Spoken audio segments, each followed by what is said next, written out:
Ikaw ba ay isa sa mga gustong mag-unwind at iwanan ang ingay sa syudad? Tara na dito sa Yambo Lake, Nagcarlan, Laguna. Gabi na nga kami dumating at araw ngayon ng Sabado kaya naman crowded na at wala na din kami halos matayuan ng tent. Buti na lang at may nakapwesto na dito na mabait at umusog sila ng bahagya at nakasingit kami dito mismo sa bungad sa may tapat ng mga balsa. Konti lang ang ilaw, maganda ang paligid, maaliwalas at ang layo na nito sa syudad pero napakadami pa ring mga tao. Dinarayo talaga. After namin kumain ng mga dala naming pagkain ay tumambay na nga kami dito sa balsa habang nagpapaantok para doon naman kami matulog sa isinet up naming tent. At ito nga ang literal na sana aabot ang 20 pesos mo. For day tour ay 20 pesos lang ang entrance fee kahit magdala ka na or magtayo ng tent pwede, libre. Kung overnight naman ay 140 pesos per head ang entrance fee. Given naman mas marami nga namang expenses pag gabi like electricity and such.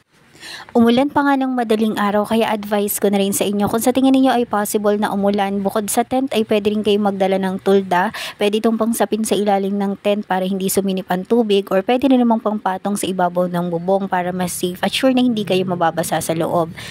At ito, napakaaga nga namin gumising. Excited kaming makita kung ano bang magiging itsura ng paligid kapag maliwanag. Hindi ka naman talaga lugi sa mahabang biyahe. Ang linis ng tubig, green na green ang paligid. Nag-a-announce din ng mga staff na itapon ang kanya-kanyang basura pero nagliliwanag pa lang ay matatanaw mo na rin sila na nagwawalis. Kaya yung mga basura ay hindi mapupunta sa tubig. Hindi nga sila mahigpit kasi pwede kang humigop ng kape at mag-picture-picture sa mga balsa habang hindi pa sila bumabiyahe. Gusto sana naming sumakay sa balsa kaso araw ng linggo na at 8 AM pa sila magsisimulang magsakay, then mahaba ang biyahe, 2 hours yun at 9:30 AM ay kailangan nakauwi na kami kasi magcha-church pa. Sabi ng mga staff ay maganda raw na ma-experience namin yung kabilang side nitong Yambo Lake. Iyon yung hihintuan ng balsa kapag sasakay ka dito. Pero sabi namin, sa susunod na lang, babalik na lang kami kapag may time para matry din namin. Sa mga gusto nga rin pong pumunta at mag-camping dito sa Yambo Lake, ito po ay matatagpuan sa Barangay Sulsugin, Nagcarlan, Laguna. Katulad po ng nabanggit ko kanina, 20 pesos po ang entrance fee for day tour at 140 pesos per pax naman po for overnight. Included na po doon ang tent pitching. Kahit anong oras pwede ka nang pumasok pero 4:30 PM ang start ng kanilang tent pitching hanggang 8 AM. Or pwede ka rin namang mag-rent ng cottage for only 300 to 500 peso. Kung sasakay ka naman sa balsa, 1,200 good for 6 packs na yon, life vest and tour guide included. Pwede rin umorder sa kanila ng food, 200 pesos and up ang prices ng kanilang mga foods, 30 pesos naman ang kanilang fresh buko. Kapag nag-rent kayo ng 1,200 na balsa, kasama na dito ang kanilang activities na Tarzan swing, merong 15, 30 at 40 feet na talunan, duyan swing, 5 to 10 minutes hike para silipin ang katabing lake na Pandin Lake. Meron silang CR for girls and boys, pwedeng mag-ihaw at magluto, no core cage fee, pwedeng magwalwal, pwedeng mag-bonfire basta wag lang malapit sa damuhan, pwedeng mag-charge sa kanilang mga cottages, may malaki at malawak na parking for car and motor, 20 pesos for overnight po sa motor and 100 pesos naman po for car or 4 wheels.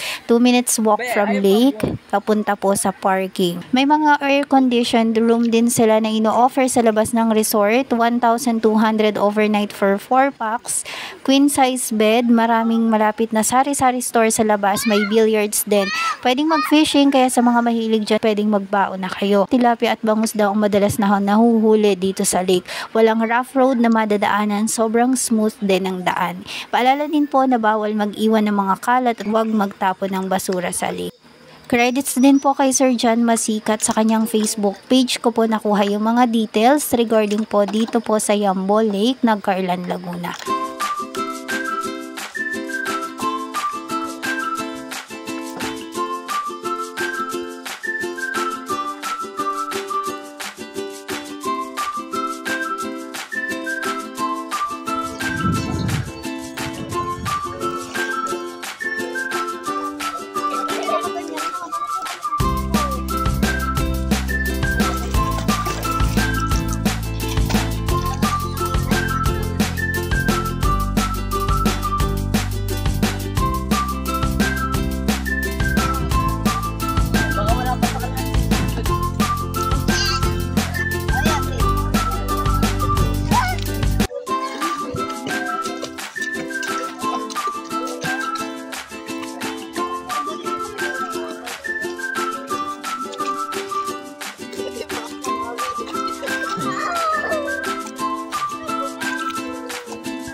Palakad-lakad lang muna ako nung una kasi sabi ko hindi naman ako maliligo kasi masyado pang maaga.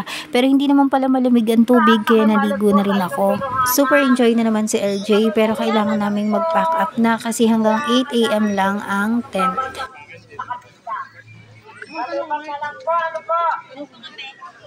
Then pag pauwi ka naman na ay mai-enjoy mo naman ang napakagandang view at napakagandang paligid sa biyahe pauwi. Maraming salamat ulit guys sa panonood and don't forget to hit like and subscribe.